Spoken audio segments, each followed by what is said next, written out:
আমাদের দেশে অভ্যন্তরীণ রাজনীতি বিশেষ করে ইলেকশনে ক্ষমতায় বসে থাকতে আমেরিকা, ভারত এদের অনেকের সাহায্য সহযোগিতা দরকার হয়। কিন্তু নির্বাচনের মাঠে এবং রাজনীতির মাঠে আমেরিকা, ভারত এদের দুই পয়সার কোনো মূল্য নাই, প্রভাব নেই।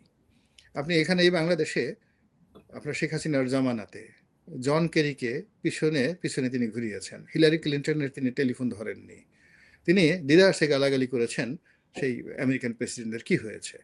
এরপর আমাদের এই বাংলাদেশে সেই মার্শাল বার্নিকাট বুম তাকে এমন ধাওয়া দিয়ে তার গাড়িগুড়ি ভাঙচুর করে ফেলেছেন শেখ হাসিনার জামানাতে, কি হয়েছে। ওই যে মায়ের ডাকের অনুষ্ঠানে গেছে, এমন ধাওয়া দিছে পিটার ডি হাসকে, সে ভয়ে প্রাণ বাঁচানোর জন্য দৌড়ে পররাষ্ট্র মন্ত্রণালয়ে চলে আসছে।